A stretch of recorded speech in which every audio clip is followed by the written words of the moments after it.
Hi, everyone. Thank you, Angela Stewart, for passing it over to me. We are going to be talking about language arts and how it connects to math. So we have three of our Keystone High School math teachers with us today, Mrs. Catherine Swazinski, Mrs. Valerie McGraw, as well as Mrs. Amy Conine are here to join us today. Thank you. My pronunciations of last names kind of terrible. Mrs. Brzezinski's last name I can never spell correctly. Mrs. McGraw's name's nice and easy and straightforward. I get there pretty much all the time without issue.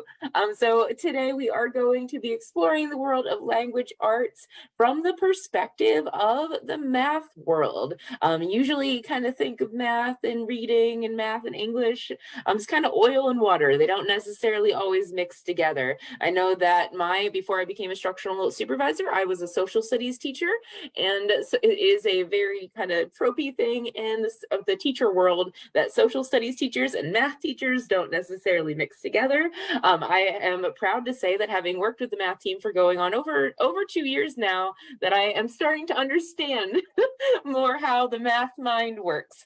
So we're kind of going to explore the math teacher mind today, asking some questions and getting some idea about where they come and what type of readers they might have been growing up, going through school, if they were readers, if they're readers now, and where they think that you could necessarily go if you're more of a math science mind and not necessarily into the other side of literature and whatnot. So we're going to go ahead. I'm going to ask the first question. So basically, this is just going to be kind of like the fun round. I'm going to ask each of the teachers to share with me their favorite book.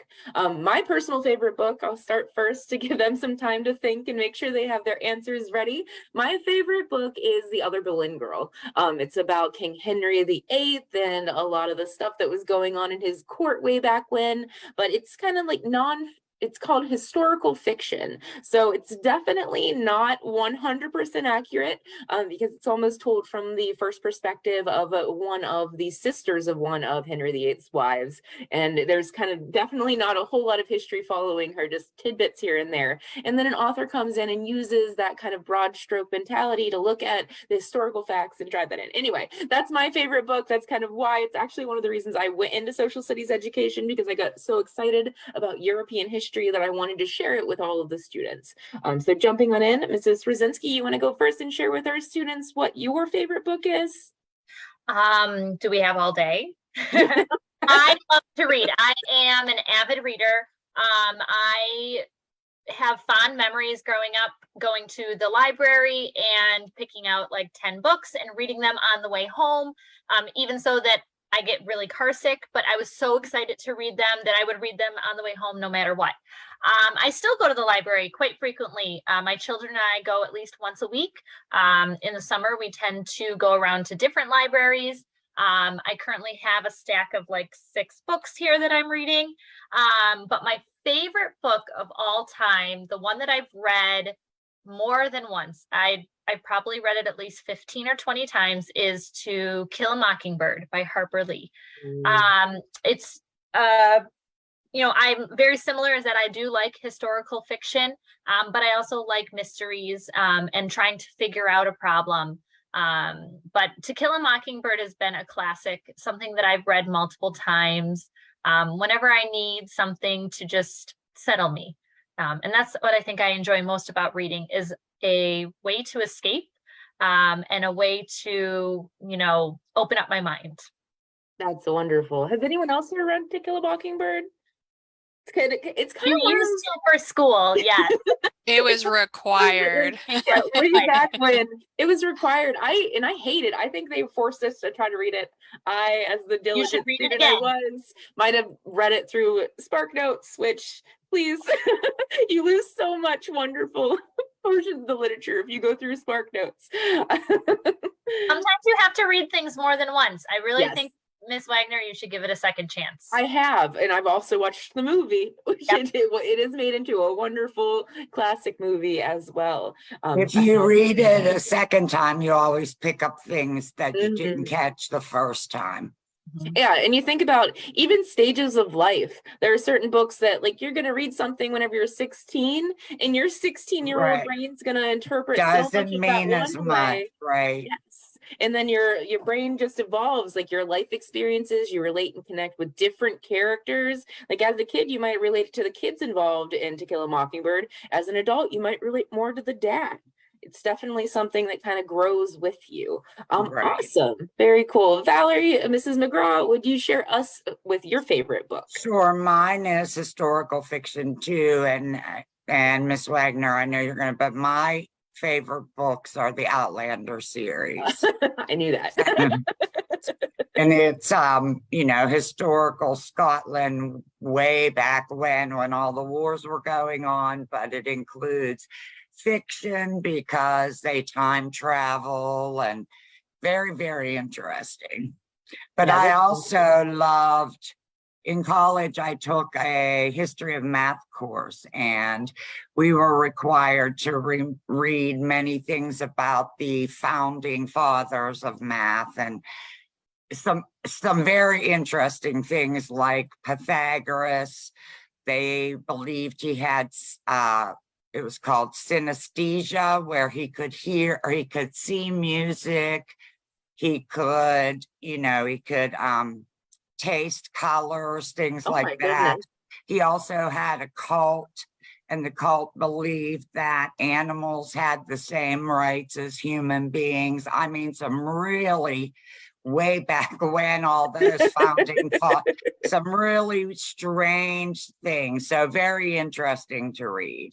So cool to find like those like mathematical minds, especially if you look back, like they didn't have as much information as we do today by leaps and bounds. And going back and reading historical things and just understanding like this is their perspective, this is the world that they lived in, and And everything I is tied to believe that. one of the stories, I believe it was Euclid, but I can't remember exactly, but how they came up with the theorems and things that they did is that he was an orphan, and he was punished by being locked in a closet, and he had nothing to do in there. So that's how, you know, he came up with all these different theorems. And so, yeah, there's some really interesting history of math stories. Wow, that's fascinating. I wouldn't even think about that. Like I love historical fiction, but thinking about going and diving into like great historically math centered minds, that's a whole other world of like historical fiction and math kind of related back to fiction. That's awesome. We are going to talk a little bit more about how math relates back to reading in our next little segment of our live chat. And then I'm going to go let Mrs. Cohen go ahead. Co9. You're going to have to correct me. I keep on saying it wrong, and Your second one was good. Co9? Got Yeah, it. Co9, you're good. I feel like the oddball here because I'm not an avid reader. I'm not a huge reader. It takes a lot for me to want to read something, but I did find I like the fiction apocalyptic kind of books, like you know, like the Hunger Games kind of stuff. But I really like the Red Queen series. That was Ooh. a good series. I couldn't put it down. It's fiction and crazy, you know, powers and battles, and you know, there's all these different storylines, and you know, for someone like me who's not a, you know, doesn't have a, you know, a literary brain, like I steered away from reading as much as possible. So for me to find like, you know, a series that I enjoyed, you know, I started doing an audiobook, and then I was like, okay, you know, I want to read the rest of it because I didn't have it all on the audiobook. You know, I actually, it piqued my interest to want to get the actual physical book and, you know, read it. So I'm the oddball in this little No, group right now. that opens up such a great opportunity to like just say, like, if you are a student and you're like, I hate reading, it's basically that you really haven't discovered what type of thing works for you yet. Like I also grew up, I wasn't strong with reading until I found Harry Potter was kind of my book. Mhm. Like when I was younger, I Yeah. hated it until I found something that sparked that joy and that passion to try to like get to the end of the book. And even saying audiobooks, I've had debates about this. Audiobooks are a wonderful option. And a lot of like local Mhm. libraries, you have to spend a whole bunch of money Mhm. getting them from other places. You can go to local libraries and they have Mhm. different digital content that you can Mhm. get from a local library. So you can try things for free and just kind of experiment and see what you like and what's interesting to you. That's a great thing. So that's There's one a lot of thing. apps too. There's the Mhm. Goodreads app, but there's different apps where if you put in what kind of book you liked, you know, if you Mhm. find one that you enjoy, it will suggest other options for you. And I think that's really where you start to build your bookshelf, per Mhm. se, of books that you have read. And finding the genre and what type of books you like. I've had many instances where I've started something and I just can't finish it, and I put it down, until I find something else that I like. But going to the library or looking online, you can see, you know, if you read the little blurb in the front or the back of the book that lets you know what it's about, it kind of gives you an idea. Recommendations are wonderful, you know, book clubs, finding those different things that you enjoy. My son loves graphic novels. When we go to the library, that is the only section he goes to. But he will go and ask the librarian if they have anything new, and they'll suggest different things for him. Even going to like Barnes and Nobles and picking out new books, opens up lots of doors to different things that you can read and try and see Or what even you thrift stores. If you got like Goodwill, thrift Mhm. stores, those are Goodwill. wonderful places to explore books that are 50 cents a quarter. They can it's a low cost entry to find something that might spark your interest and your passions with Yeah, but reading. I could spend hours in Barnes and Noble. I know some people the crazy people who flip and read the last page of a book to see if they're gonna, if you're one of those people, no judgment. Mhm. I just barely It even makes like knowing what the book's about before I dive in. I like the first sentence. If the first sentence, first paragraph kind of seems like it's, I don't know, just it kind of fits with me, or even cover art. I'm a big person that I might Mhm. judge a book by its cover. If the cover art sparks my Mhm. interest, I'm gonna put a little bit of effort and see if I can like this book. Awesome. So kind of with that, and Mrs. McGraw kind of already got into this, with the math focused mind, what kind of math type books are there any that you can think of that you would consider recommending to students who are trying to like build that bridge between their math minds and their literary mind? So, Through the Looking Glass and What Alice Found There is a book by Lewis Carroll, and he was actually a math professor. I remember reading this in college. I haven't read it recently, but talking about it, I think I might pick it up again. It's it's a very logic book. It's trying to talk about logic and reasoning, and especially students who are taking geometry. This is a very difficult concept for them to understand proofs and why we work in a certain order. So that's a great book that I think opens up your mind to how math could be a literary discovery. It's an interesting book. Awesome. Mrs. Conine, would you like to share? Have you found anything that kind of like sparks your math brain? So I just thinking about like the things that the people in my life, who are, math and even science oriented, like they have those brains. It's very logical, very analytical.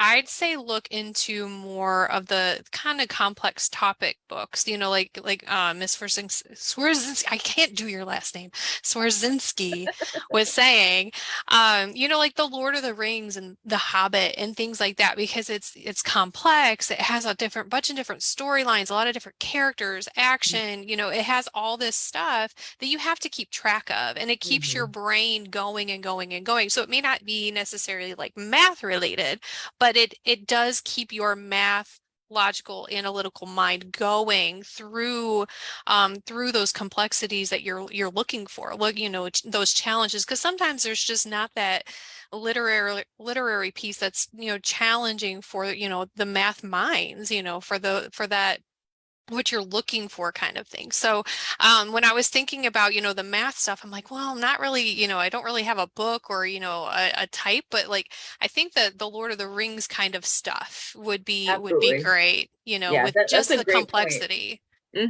I think just to add a little bit, there's a book called The Expanse, like kind of about space travel and things where they're kind of like trying to figure out like distance traveled, hyperspeed, all of those things. That's a lot of heavy math. So you can get like really, really deep into it if you want to go with space travel, Star Trek, Star Wars, all of that kind of thing has a ton of that related. And Mrs. McGraw, do you want to wrap up with our math suggestions for our books? I would say just what I was talking about before, all the different quirks and things that the old mathematicians and, reading some of that, when you start to think about what they created mathematically and how it's used. And like Ms. Conine said, it leads you toward a better understanding of why, and Ms. Rosinski, I said it right, why we do proofs and things like that. If you understand where these ideas originated. Perfect. Yep, that's awesome. Well, thank you all so much for coming into our Facebook Live today and sharing so much of it, your history with reading, and just giving our students a perspective from pretty much math teachers who love reading, math teachers who don't like reading as much, but finding that path to just expanding your knowledge and kind of becoming that more well-rounded student and person overall. But that is going to conclude our Facebook Live for today. We're going to be wrapping up. Please continue to watch all of our social media for future Facebook Lives posting. We greatly appreciate any type of participation that you have, but have a wonderful rest of your week. Thank you all. Bye.